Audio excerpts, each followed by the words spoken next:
Hi there, I'm Noah with the training department, and this is ERS Routing and Delivery Part 3, Assigning Drivers.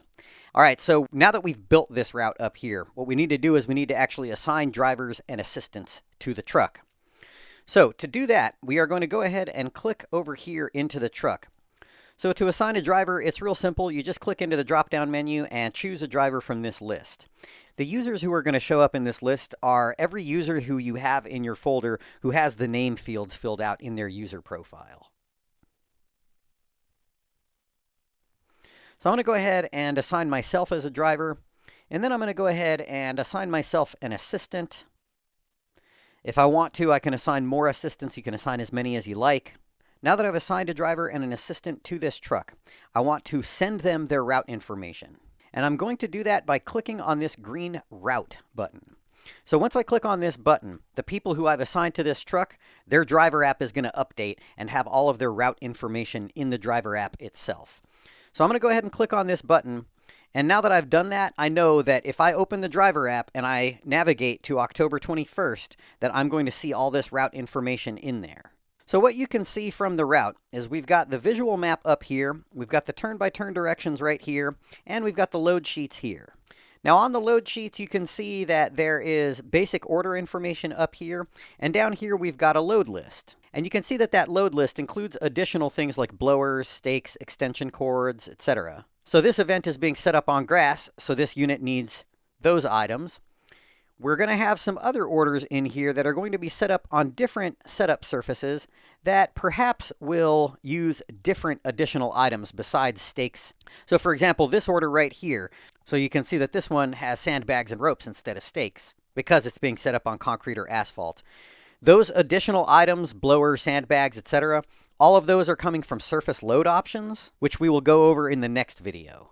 Now down here at the very bottom of the load list, you're going to have a total load list. So based on all of the items in all of the orders for that day on this truck and all of the setup surfaces for those orders, your drivers are going to need a total of X number of blowers, X number of stakes, X number of extension cords, etc. So you want to train your drivers to pay close attention to these load lists because most of the information that they need to successfully complete their jobs is on this load sheet. So we can toggle, meaning remove or add back in any part of this that we want to. If we don't feel like the drivers need to see the visual map, we can do that. We can add it back in. Same with the route, same with the load sheets.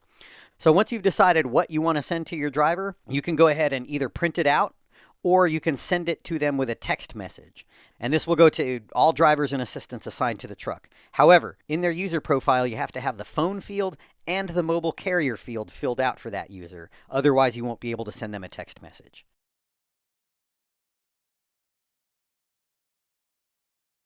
By the way, there is a tutorial in the knowledge base about how to add and edit users, and there's another one about groups, which relates to users and different permission levels. So feel free to check out those tutorials if you need more information about that. So I want to go ahead and send everything to both my driver and my assistant. So I'm going to go ahead and click here to do that. All right, so let's go ahead and check my text messages. There it is. So there are some other things that we can do on this area as well. So right here, we can click on this, and that's going to open up all of the contracts for our events that are on this truck. We can open up the invoices for each order that's on this truck. Now, invoices, that just means essentially the first page of the contract without the legalese.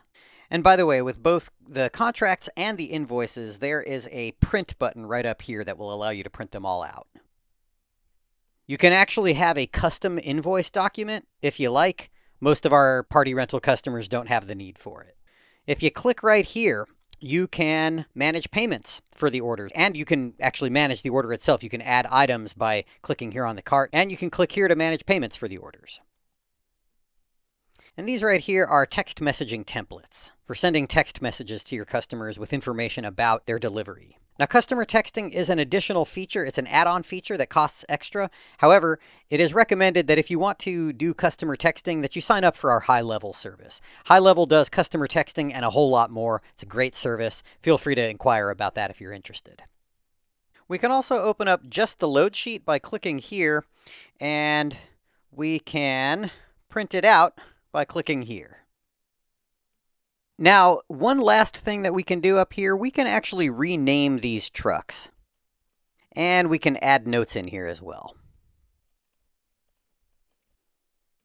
So that about does it for this tutorial. I hope this was helpful. You can go ahead and take your quiz questions now, and when you've completed that, you can go ahead and move on to the next training, which is the fourth and final video in the series, Settings and Extras. Thanks for watching, and we'll see you soon.